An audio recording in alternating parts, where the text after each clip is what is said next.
नमस्कार दोस्तों, पूरी दुनिया धन प्राप्ति के लिए मां लक्ष्मी की पूजा करती है। अगर मां लक्ष्मी रूठ जाएं तो इंसान दरिद्र हो जाता है। क्या आप चाहते हैं कि देवी लक्ष्मी आपके घर आएं और रुकें भी? कौन नहीं चाहता होगा। इस देश में कोई घर ऐसा नहीं होगा जो देवी लक्ष्मी का स्वागत करने को बेचैन ना हो, लेकिन बहुत कम घर ऐसे होते हैं जहां वो आती हैं और उसमें भी बहुत कम घर ऐसे हैं जहां वो रुकती भी हैं। आज के इस वीडियो में आपको ऐसी 5 बातें बताने वाला हूं जो अगर आपने कर ली तो मैं शर्त लगा सकता हूं कि देवी लक्ष्मी आपके घर आएंगी भी और रुकेंगी भी। और इस वीडियो के लास्ट में यह भी बताऊंगा कि देवी लक्ष्मी का वाहन उल्लू ही क्यों है। इसलिए इस वीडियो को आखिरी तक जरूर देखिए, बेहद इंटरेस्टिंग होने वाला है ये वीडियो। सबसे पहले सबसे साधारण बात से शुरुआत करते हैं। आप खुद सोचिए, क्या आप किसी ऐसे होटल में रहना पसंद करेंगे जहां कूड़ा बिखरा हो, गंदगी हो, बाथरूम साफ ना हो? देखो, अगर कोई 1000 रुपए का कमरा भी किराए पर लेता है ना, तो ये उम्मीद करता है कि सब साफ सुथरा मिले, बेडशीट साफ हो, बाथरूम साफ हो, बालकनी सब साफ होनी चाहिए। और कहीं अगर गलती से मक्खियां मच्छर दिख जाएं तो आग बबूला हो जाता है कि ये कैसा होटल बुक करा लिया, आज के बाद यहां आना नहीं है। देखो दोस्त, हम तो सिर्फ इंसान हैं, फिर भी रहने और रुकने के लिए सफाई पसंद करते हैं। ठीक वैसे ही मां लक्ष्मी वहां कभी नहीं रुकती जहां गंदगी हो, धूल हो, जाले लटक रहे हो, घर का सामान इधर उधर सब जगह बिखरा पड़ा हो। जापान की एक टेक्निक दुनिया भर में वायरल हुई, उसका नाम है कोमारी मेथड, जिसे जापानी लेखक मारिया कोंडू ने शुरू किया।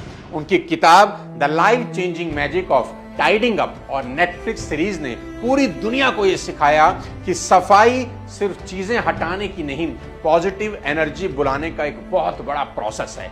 जापान के लोग समझ गए कि सफाई का पैसे से सीधा रिश्ता है। एक साफ सुथरा कमरा, एक साफ डेस्क, सब चीजें ठीक अपनी जगह पर रखी हुई होनी चाहिए।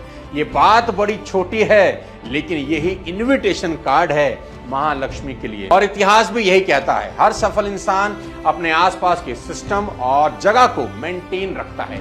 धीरूभाई अंबानी से लेकर एपीजे अब्दुल कलाम तक उनका वर्क स्पेस हमेशा साफ और ऑर्गेनाइज रहता था, क्योंकि उन्हें पता था कि बाहर की सफाई ही अंदर के फोकस को जगाती है।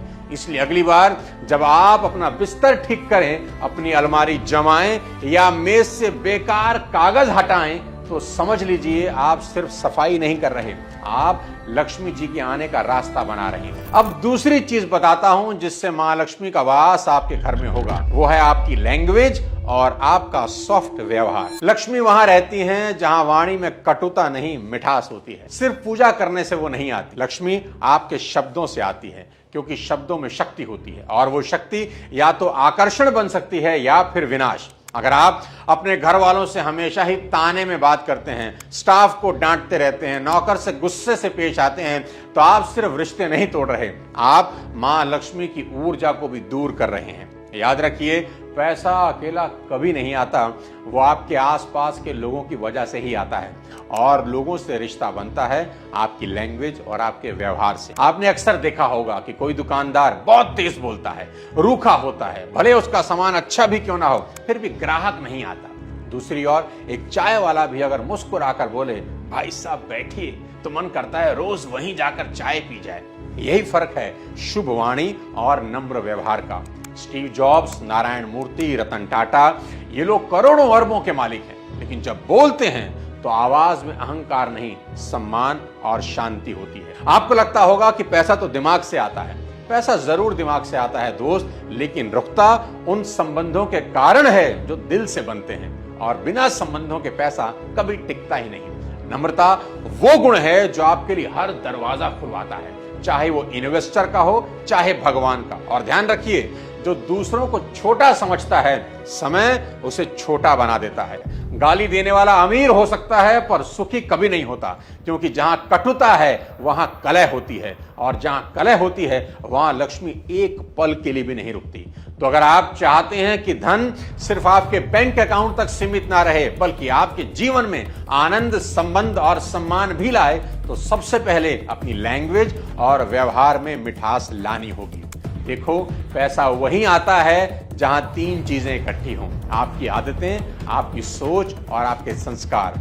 कई लोग सुबह पूजा करते हैं, दिया जलाते हैं, माला फेरते हैं, पर जैसे ही दिन शुरू होता है उनको अपनी लैंग्वेज पर कंट्रोल नहीं होता। माँ की, बहन की, सब उल्टी सीधी गालियां चालू हो जाती हैं। याद रखना, देवी लक्ष्मी को आपका जलाया दिया ही नहीं खींचता, उसे खींचती है आपकी भाषा, आपका व्यवहार। एक बार एक रिपोर्टर ने रतन टाटा से पूछा, सर आपके पास इतना पैसा है, इतना स्टेटस है, लेकिन आप इतने शांत, इतने सिंपल क्यों हैं?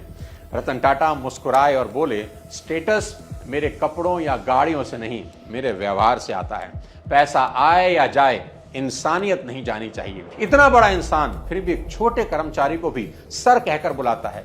यही है वो नम्रता जहां लक्ष्मी सिर्फ आती नहीं, पीढ़ियों तक रहती है। मां लक्ष्मी क्यों रूठ जाती हैं, इसका तीसरा और बड़ा इंपॉर्टेंट कारण आपको बताता हूं। वो है कृतज्ञता, यानी ग्रेटिट्यूड की भावना का ना होना। इसे ऐसा समझें कि जिसके पास जो है, अगर वो उसी के लिए थैंकफुल नहीं है ना, तो नई अपॉर्चुनिटी उसको कभी नहीं मिलती। और ये कोई स्पिरिचुअल ज्ञान नहीं है, ये एक यूनिवर्सल लॉ है। देखो, जो व्यक्ति कृतज्ञ होता है ना, ग्रेटिट्यूड वाला होता है, वहीं समृद्धि टिकती है। जरा सोचिए, अगर कोई आपके हर छोटे एफर्ट पर आपको अप्रिशिएट करे, थैंक यू बोले, मुस्कुराए, तो अगली बार आप उसके लिए कुछ भी करने के लिए तैयार हो जाते। तो प्रकृति का भी यही नियम है।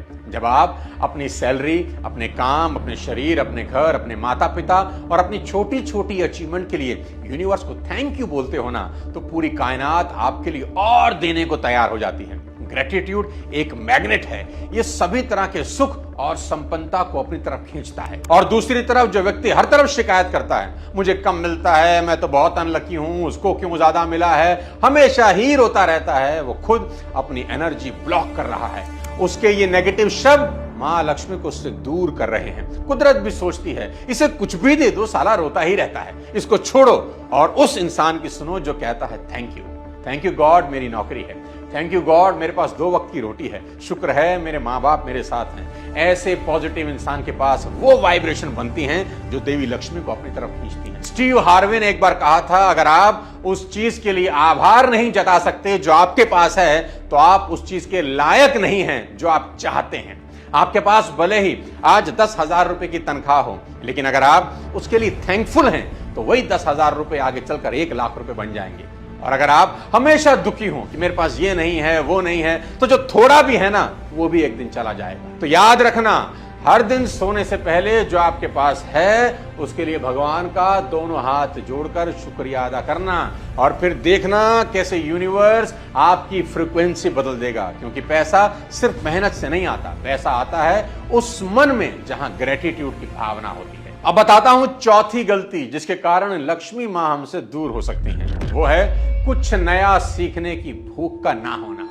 देखो दोस्त, कुछ नया काम करने की आदत ही इंसानों को पशु पक्षियों से अलग करती है। अगर आप ध्यान दें, कोई पशु पक्षी नया काम कभी करता ही नहीं। तोते को अगर आप देखें, हमेशा रटी रटाई बातें ही रिपीट करता है। कुत्ता आज तक पेड़ पर चढ़ना नहीं सीखा।